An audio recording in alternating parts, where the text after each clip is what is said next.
अगर मैं तुमसे पूछूं कि तुम्हारी पढ़ाई का सबसे बड़ा दुश्मन क्या है, तो सबके दिमाग में एक ही चीज़ आएगी, मोबाइल। बट एक्चुअली में मोबाइल नहीं है। फिर क्या है? आलस भी नहीं है। आपकी पढ़ाई का सबसे बड़ा दुश्मन है आपका दिमाग, योर ब्रेन।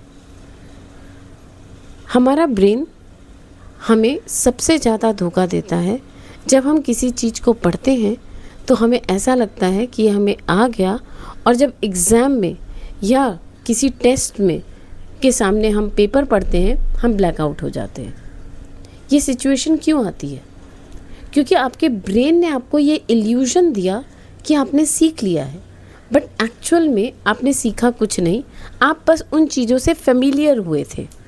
तो किसी चीज़ को जेन्युइनली सीखने के लिए या मेमोराइज़ करने के लिए, जो कि हम सही समय पर रिट्रीव कर सकें या सही समय पर रिकॉल कर सकें, उसके लिए हमें कुछ टेक्निक सीखनी पड़ेंगी।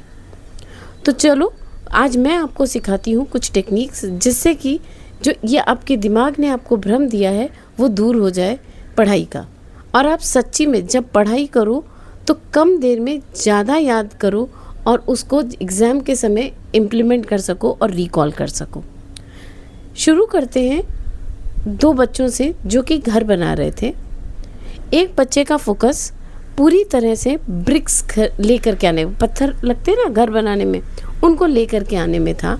वो ढेर पर ढेर पत्थर लाता, फटाफट एक के ऊपर एक लगाता और दीवार बनाता जा रहा था।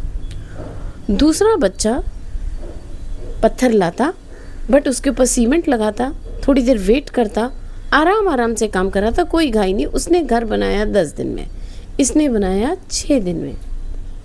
ये बहुत खुश, मैंने तो सब अच्छा बना लिया। घर बनाने का पर्पस था बारिश में अपने आप को प्रोटेक्ट करना, बट पहली बारिश आते ही बताओ किसका घर ढहेगा?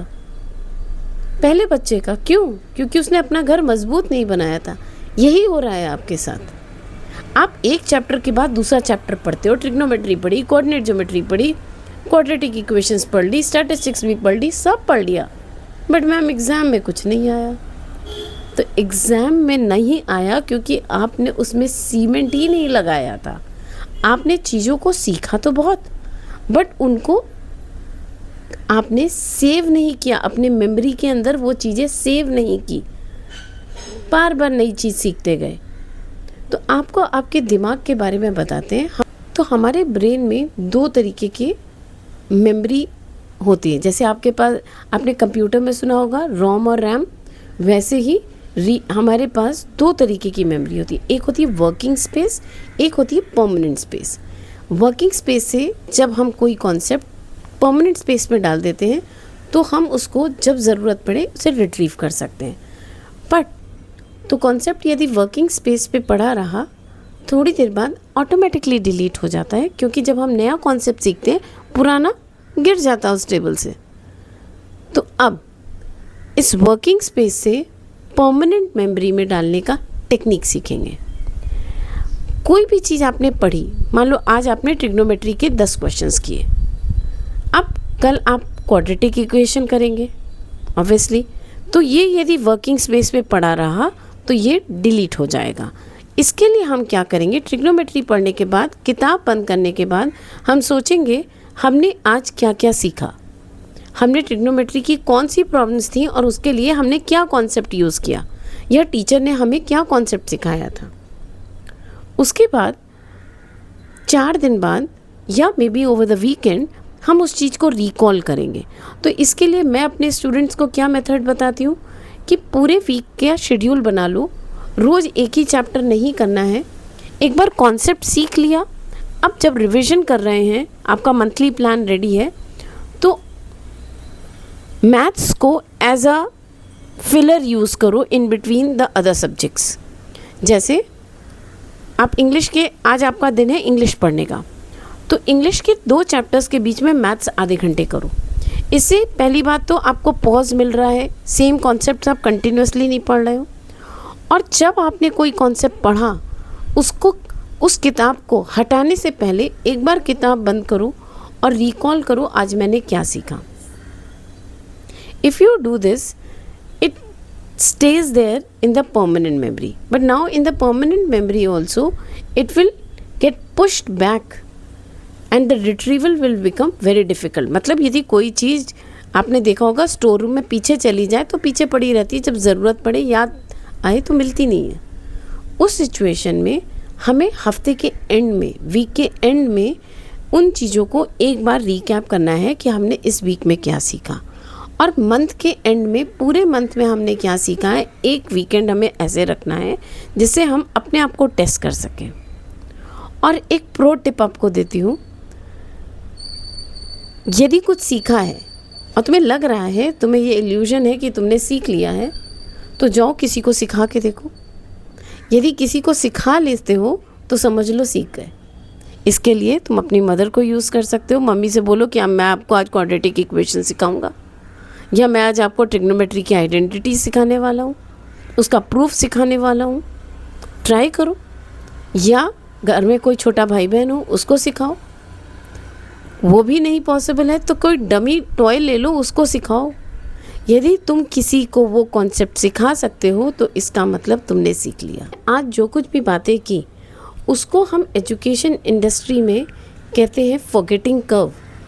हम कोई भी चीज़ थोड़ी देर तक याद रख सकते हैं और फिर उसे भूल जाते हैं। इसका एक बहुत अच्छा एग्जाम्पल, यदि मैं आपसे पूछूं आपने लास्ट ट्यूसडे को क्या खाया था, शायद आपको याद नहीं होगा। क्यों? क्योंकि रेगुलर खाना खाया था। बट यदि लास्ट ट्यूसडे को आपकी बर्थडे थी या आपके स्कूल का रिजल्ट आया था और आपने कोई सेलिब्रेशन किया था तो आपको ज़रूर याद होगा। So memory is retained if it is attach with some emotion. तो जब आप किसी को सिखा रहे हो या आप किसी को पकड़ के वो चीज़ बता रहे हो तो आपका एक इमोशन अटैच हो गया, आपको वो चीज़ याद रहेगी। या कोई नहीं हो रहा तो अपने दोस्तों को स्कूल में जाकर के हेल्प करो उन कॉन्सेप्ट्स के साथ। जितना सिखाओगे उतना सीखोगे। तो आज सिर्फ एक काम करो, 20 मिनट पढ़ो और फिर किताब बंद करके खुद से पूछो क्या सीखा। फिर कोई और टॉपिक थोड़ी देर वॉक करके आओ, कोई और टॉपिक पढ़ो, और रात में सोने से पहले एक बार जो कुछ आज एक दिन में पढ़ा है उसको रिट्रीव करो। और कल सवेरे मुझे ज़रूर कमेंट में बताना क्या तुम्हें याद रहा कि नहीं। यदि ये याद रहा तो ये तुम्हारे परमानेंट मेमोरी में चला गया, और यदि याद नहीं रहा तो तुमने कल जो कुछ पढ़ा था वो सिर्फ तुम उससे फेमिलियर हो, तुमने याद कुछ नहीं किया। तो इस इल्यूजन में मत रहो कि एक बार पढ़ के चीज़ें याद हो जाती हैं। आपको बार बार उन चीज़ों को रिकैप करना पड़ेगा, तब चीज़ें परमानेंट मेमोरी में फ्रंट शेल्फ पे स्टोर होंगी, जो कि एग्ज़ाम के समय आराम से रिकॉल की जाएंगी और आपका एग्ज़ाम ईज़िली आप कर पाएंगे। इसके अलावा अपनी मेमोरी को ट्रेन करने के कुछ और 2-3 चीज़ें हैं जिसके बारे में हम नेक्स्ट वीडियो में बात करेंगे। आपने यदि पहला वाला वीडियो नहीं देखा है, ट्रेन योर ब्रेन वाला, उसको ज़रूर देखो। उससे तुम्हें समझ में आएगा कि हमारे लर्निंग के 2 प्रोसेस होते हैं, फोकस मोड और डिफ्यूज़ मोड। वो भी बहुत ज़रूरी है। और यहाँ पर लर्निंग मोड में कैसे मेमोरी को हम परमानेंट मेमोरी में शिफ्ट करते हैं ये सीख रहे हैं। सो अगले वीडियो में हम बात करेंगे उन कुछ चीज़ों की जो कि हमें मेमोरी रिटेंशन में हेल्प करते हैं other than the learning process. Learning process में हमने बात कर ली, हमने अपने ब्रेन के बारे में बात कर ली। इसके अलावा कुछ एक्सटर्नल फैक्टर्स भी हैं जो हमें हेल्प करते हैं, जिसको करने से हमारी रिटेंशन बेटर हो जाएगी। मिलते हैं अगले वीडियो में। सी यू लर्नर्स, बाय बाय।